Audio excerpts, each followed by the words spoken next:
তো বন্ধুরা রানিমুড়িতে দেখুন ফাটাফাটি দেখুন আজকে 15ই আগস্ট।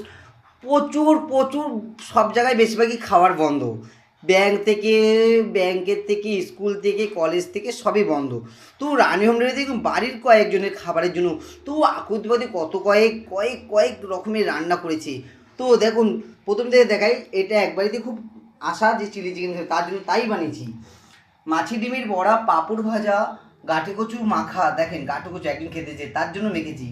তারপরে ডিমের কালিয়া, আমড়ার চাটনি, তার সাথে মাছের কালিয়া, দেখুন চুনো মাছের ঝালটা বানিয়েছি, খালি দেখুন চুনো মাছের ঝাল, তার সাথে চিংড়ি মাছ দিয়ে গাঁঠে কচু আলু তরকারি, বাঁধাকপি কাতলা মাছের মাথা দিয়ে ডাল। বন্ধু খাবে তো তোমরাও সবাই চলে আসছো।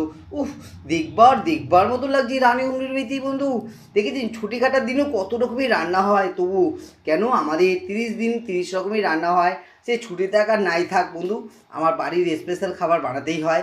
এই হচ্ছে ব্যাপার। Tata bye bye. রেস্ট আমি পাওয়া যায় না, এটা হচ্ছে ব্যাপার। টাটা বাই বাই, মুমাস, সবাই ভালো থাকো। আর আর কি জানি বলবো বন্ধু, কি জানি, ও সামনে 22 তারিখে কৌশিক অমাবস্যা, সবার নিমন্ত্রণ রইল। সবাই আসবে, পুজো দেখবে, প্রসাদ নেবে। টাটা বাই বাই, মুমাস, সবাই ভালো থাকো।